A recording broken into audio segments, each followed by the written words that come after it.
Hi friends, എല്ലാവർക്കും നമസ്കാരം. ജിത്തു മാധവൻ തിരക്കഥ എഴുതി സംവിധാനം ചെയ്ത് വമ്പൻ ഹിറ്റായി മാറിയ ആവേശം എന്ന ചിത്രം കണ്ടിട്ട് എനിക്കതിൽ നിന്ന് മനസ്സിലായ കുറച്ച് കാര്യങ്ങളാണ് ഞാൻ ഇന്ന് നിങ്ങളുമായിട്ട് പങ്കുവയ്ക്കാൻ പോകുന്നത്. ഈ ചിത്രം നിങ്ങൾ കണ്ടിട്ടില്ലെങ്കിൽ ഇപ്പോൾ ഇത് ആമസോൺ പ്രൈമിൽ ലഭ്യമാണ്. നിങ്ങൾ എന്തായാലും പോയി കണ്ടതിന് ശേഷം മാത്രം ഈ വീഡിയോ കാണുക, അല്ലെങ്കിൽ ഈ പറയുന്ന കാര്യങ്ങളൊക്കെ നിങ്ങൾക്ക് സ്പോയിലർ ആയിരിക്കും. സോ നിങ്ങൾ സിനിമ കണ്ടതിന് ശേഷം മാത്രം ഈ വീഡിയോ കാണുക. ഓക്കെ, സിനിമയുടെ തുടക്കത്തിൽ ഇഫ്തറിന്റെ റോഷന്റെയും മറ്റു പേര് എഴുതി കാണിക്കുമ്പോൾ അത് ചുവപ്പ്, പച്ച, നീല എന്നീ കളറിലാണ് അവിടെ എഴുതി കാണിക്കുന്നത്. ഇതൊരു കോയിൻസിഡൻസ് ആണോ എന്തോ പിന്നീട് സിനിമയിൽ ഇതേ കളറുള്ള ഡ്രസ്സ് അവർ ധരിക്കുന്നതായിട്ട് കാണാൻ സാധിക്കും. അതായത് കുട്ടിയെന്ന കഥാപാത്രം ഇവരെ തിരക്കി ഇവരുടെ ഹോസ്റ്റലിന് മുന്നിൽ വരുന്ന സമയത്ത് ഇവര് മൂന്നുപേരും ഒരു ലൈനായിട്ട് നിൽക്കുന്ന സമയത്ത് ഹിഫ്റ്റർ, റോഷൻ, മിഥുൻ എന്നിവരെ കാണിക്കുന്നത് അവരിട്ടേക്കുന്ന ഡ്രസ്സും ഒരേ കളറായിരിക്കും. കൂടാതെ സിനിമയുടെ തുടക്കത്തിൽ ആവേശമെന്ന് എഴുതി കാണിക്കുന്ന ടൈറ്റിൽ മഞ്ഞ നിറത്തിലാണ് എഴുതി കാണിക്കുന്നത്. അതിനു മുന്നേ സിനിമയുടെ അണിയറ പ്രവർത്തകരുടെ പേര് എഴുതി കാണിച്ചിരുന്നത് മഞ്ഞ, വെള്ള എന്നീ നിറങ്ങളിലായിരുന്നു. സിനിമ ഒരു കോമഡി പടമായിട്ട് തുടങ്ങുന്നെങ്കിലും അവസാനം എത്തുമ്പോഴത്തേക്കും ഇതിലൊരു ആക്ഷൻ, ത്രില്ലർ, വയലൻസ് കാര്യങ്ങളൊക്കെ കൊണ്ടുവരുന്നതായിട്ട് നമുക്ക് കാണാൻ സാധിക്കും. ഇതിനെല്ലാം ശേഷം ആവേശമെന്ന് എഴുതി കാണിക്കുന്നത് അവിടെ മഞ്ഞ നിറം മാറി വയലൻസിനെ കാണിക്കാൻ വേണ്ടിയിട്ട് ഒരു ചോപ്പമയമാണ് അവിടെ കാണാൻ സാധിക്കുന്നത്. കൂടാതെ ഇതിനുശേഷം അണിയറ പ്രവർത്തകരുടെ പേര് എഴുതി കാണിക്കുന്നത് ചുവപ്പ്, വെള്ള എന്നീ കളറിലാണ്. പിന്നീട് ഇവർ ആ കോളേജിൽ ചേരാൻ വരുന്ന ദിവസം അജുവും ബിബിനും കാണാൻ നേരം അജുവിന്റെ അച്ഛൻ നിങ്ങൾ എവിടെ വെച്ചാണ് പരിചയമുള്ളതെന്ന് ചോദിക്കുമ്പോൾ ബിബിൻ ആലപ്പുഴ ഒരു ഷാപ്പിൽ വെച്ചാണെന്ന് പറയാൻ തുടങ്ങുകയും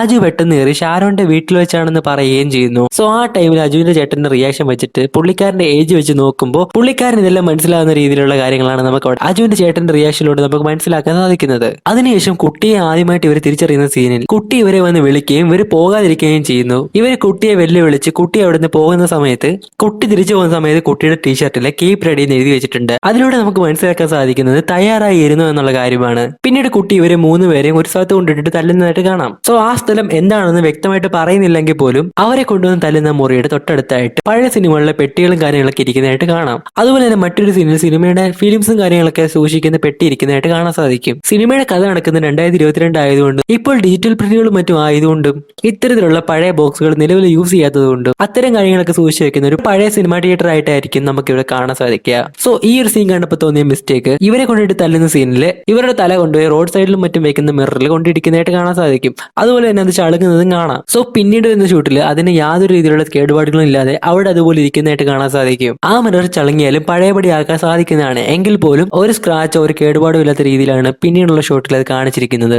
സിനിമയിൽ ഒരു ഭാഗത്ത് രംഗൻ കരിങ്കാളി എന്ന റീൽ ചെയ്യുന്ന സമയത്ത് അതിൽ 3 ലൈക്ക് കിട്ടിയിരിക്കുന്നതാണ് കാണിക്കുന്നത്. രംഗൻ എന്ന കഥാപാത്രം പറയുന്നുണ്ട്, എന്നെ ആരും സ്നേഹിക്കുന്നില്ല, എനിക്ക് ഇൻസ്റ്റാഗ്രാമിൽ പോലും റീലിന് ലൈക്ക് കിട്ടുന്നില്ല എന്ന്. എന്നാൽ സിനിമയുടെ അവസാനത്ത് ഇതെല്ലാം മാറിയിരിക്കുന്നു, രംഗനെ ആൾക്കാർ സ്നേഹിക്കാൻ തുടങ്ങിയിരിക്കുന്നു എന്നുള്ള രീതിയിൽ ഇൻസ്റ്റാഗ്രാമിൽ ഇട്ടുന്ന റീലിന് 110 ലൈക്ക് കിട്ടിയതായിട്ട് കാണാൻ സാധിക്കും. അമ്മാൻ എന്ന കഥാപാത്രം ഒരു സീനിൽ ഇടുന്ന ടീഷർട്ടിൽ രംഗന്റെ ചിത്രം കൊടുത്തിരിക്കുന്നതായിട്ടും ഡോൺ എന്ന് എഴുതിയിരിക്കുന്നതായിട്ട് കാണാൻ സാധിക്കും. എന്നാൽ ഒരു സീനിൽ രംഗൻ കഴുത്തിലിട്ടിരിക്കുന്ന മാലയിൽ ഡോൺ എന്ന് എഴുതിയിരിക്കുന്നത് കാണാൻ സാധിക്കും. ഒരു കത്തിയുടെ രൂപവും എന്നിന്റെ അവസാനത്തിൽ കൊടുത്തിരിക്കുന്നതായിട്ട് കാണാം. ഇത് കൂടാതെ രംഗൻ കഴുത്തിലിട്ടിരിക്കുന്ന മാലകളുടെ കൂട്ടത്തിൽ ഒരുപാട് കത്തികളുടെ മറ്റു രൂപങ്ങളും കൊടുത്തിട്ടുണ്ട്.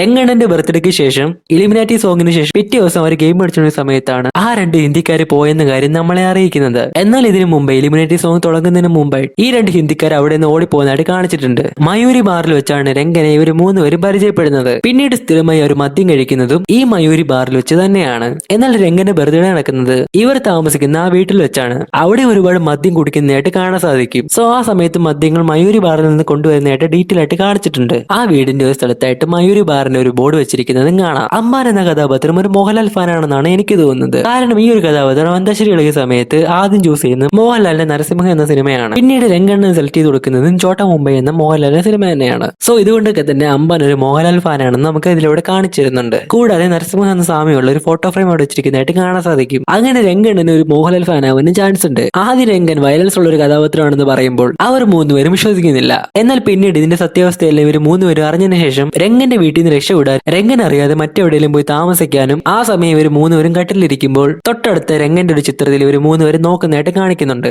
ആ സമയം ആ സീനുമായി കണക്ട് ആകുന്ന പോലെ തന്നെ എന്നെ വിട്ടുപോയാൽ ഞാൻ നിങ്ങളെ കൊല്ലുമെന്ന രീതിയിലുള്ള മനോഹരമായി തന്നെ അത് കാണിച്ചിട്ടുണ്ട്. ഈ വയലൻസിന്റെ കാര്യമെല്ലാം തന്നെ അമ്പാൻ ഇവർ 3 പേരോടും പറയുന്ന സമയത്ത് ഒരിക്കലും ഒരു ഗുണ്ടത്തലവൻ 10-30 ഗുണ്ടകളുമായിട്ട് രംഗനെ നേരിടാനായിട്ട് വന്നിരുന്നുവെന്നും രംഗൻ അവരെല്ലാം കൊന്നു ഗുണ്ടത്തലവനെയും കൊന്നു എന്നുള്ള കാര്യം പറയുന്നുണ്ട്. സോ ഈ പറയുന്ന കഥകളിൽ ഈ ഒരു കാര്യങ്ങളും സിനിമയുടെ അവസാനം റെഡ്ഡിയെ രംഗൻ കൊല്ലുന്ന കാര്യങ്ങളും ഒരുപോലെ തന്നെയാണെന്നാണ് കാണിക്കുന്നത്. കാരണം ആ സീനിൽ രംഗന്റെ പുറകിൽ തീ പിടിക്കുന്നതായിട്ട് കാണിക്കുന്നുണ്ട്. ആ സീനിൽ അമ്പാൻ റോൾ മോഡലായിട്ട് കാണിക്കുന്നത് രംഗൻ ഓടി വന്ന് ചാടി കുത്തി അങ്ങനെ ഗുണ്ടത്തലവനെ കൊല്ലുന്നതായിട്ടാണ് കാണിക്കുന്നത്. ഇതേപോലെ തന്നെ സിനിമയുടെ അവസാനവും രംഗന്റെ പുറകിലുള്ള കാറിൽ തീ പിടിച്ചിരിക്കുന്നതായിട്ടും രംഗൻ ആ ഗുണ്ടകളിലെല്ലാം പുറത്ത് ചാടി വന്ന് റെഡ്ഡിയെ കൊല്ലുന്നതായിട്ടാണ് കാണിച്ചിരിക്കുന്നത്. സോ ഈ 2 സീനുകളും എക്സാക്ട് ഒരുപോലെ തന്നെയായിട്ടാണ് കാണിച്ചിരിക്കുന്നത്. ഇതുകൂടാതെ ചേട്ടനെ കൊന്നുവെന്ന് പറഞ്ഞ് നിൽക്കുന്ന ആ ഒരു നിൽപ്പും അതുപോലെ തന്നെ എക്സൈറ്റ് ആയിട്ട് ക്ലൈമാക്സ് സീനിൽ കാണിക്കുന്നുണ്ട്. സോ ക്ലൈമാക്സിൽ ഈ ഒരു ഫൈറ്റിംഗ് സീൻ സീനുകളിലൂടെ എല്ലാം തന്നെ രംഗൻ മുമ്പ് ചെയ്തിട്ടുള്ള കാര്യങ്ങളുടെ ഒരു ആവർത്തനം പോലെ അത് തെളിയിക്കുന്ന പോലെയാണ് ഇവിടെ കാണിച്ചിരിക്കുന്നത്. രംഗൻ റെഡ്ഡിയുടെ ഐഡന്റിറ്റി കോപ്പി ചെയ്തതാണെന്നാണ് പറയപ്പെടുന്നത്. അത് നമ്മളെ കാണിക്കുന്നുമുണ്ട്. എന്നാൽ രംഗൻ റെഡ്ഡിയുടെ ഐഡന്റിറ്റി കോപ്പി ചെയ്ത സമയത്ത് വേഷം മാത്രമല്ല കോപ്പി ചെയ്തിരിക്കുന്നത്, റെഡ്ഡിയുടെ വണ്ടിയും കോപ്പി ചെയ്തിട്ടുണ്ട്. രംഗൻ യൂസ് ചെയ്യുന്നത് ഒരു കോളീസ് ആണ്. റെഡ്ഡി യൂസ് ചെയ്തത് ടാറ്റ സുമോ ആയതുകൊണ്ട് തന്നെ അതൊരു ജീപ്പ് കാറ്റഗറി വരുന്ന ഒരു മോഡൽ വണ്ടി ആയതുകൊണ്ട് തന്നെ വീട്ടുമുറ്റത്ത് ബെൻസ് ഉണ്ടായിട്ടും ജീപ്പുമായിട്ട് സാമ്യമുള്ള കോളീസ് ആണ് രംഗൻ ഉപയോഗിക്കുന്നത്. രംഗൻ റെഡ്ഡിയെ കൊല്ലുന്ന സമയത്ത് റെഡ്ഡി നീ എന്റെ ഐഡന്റിറ്റി മോഷ്ടിച്ചതാണ് ഈ പ്രശ്നങ്ങൾക്കെല്ലാം കാരണം എന്ന് പറയുന്നുണ്ട്. സോ ഇതിനുശേഷം റെഡ്ഡിയെ കൊന്ന സിനിമയുടെ അവസാനം ചൂരലും കൊണ്ട് അവരെ തല്ലാൻ വേണ്ടി കോളേജിലേക്ക് വരുന്ന സമയത്ത് രംഗൻ റെഡ്ഡിയുടെ ആ ഒരു ഐഡന്റിറ്റി എല്ലാം വിട്ടിരിക്കുന്നു. എന്നിട്ട് ഇത് പൂർണ്ണമായിട്ട് മാറ്റിയിരിക്കുന്നു എന്ന് കാണിക്കുന്നുണ്ട്. വൈറ്റ് ഡ്രസ്സും വണ്ടിയെല്ലാം തന്നെ ബ്ലാക്ക് ആക്കിയിരിക്കുന്നതായിട്ടും ഗോൾഡ് എല്ലാം തന്നെ സിൽവറോ മറ്റോ ആക്കിയിരിക്കുന്നതായിട്ട് കാണാൻ സാധിക്കും. സോ ഫ്രണ്ട്സ്, ഈ സിനിമ കണ്ടിട്ട് എനിക്ക് മനസ്സിലായ കാര്യങ്ങളാണ് ഞാൻ ഈ ഒരു വീഡിയോയിൽ പറഞ്ഞിട്ടുള്ളത്. സോ നിങ്ങൾക്ക് എന്താണ് മനസ്സിലായ എന്നുള്ള കാര്യങ്ങൾ നിങ്ങൾ ഈ വീഡിയോയുടെ താഴെ കമന്റ് ചെയ്ത് ഞങ്ങളുമായിട്ട് പങ്കുവെക്കുക. സോ ഇതുപോലുള്ള കൂടുതൽ ഇൻട്രസ്റ്റിംഗ് ആയിട്ടുള്ള വീഡിയോകൾക്കായിട്ട് ഈ ചാനൽ സബ്സ്ക്രൈബ് ചെയ്യാനും മറക്കല്ലേ.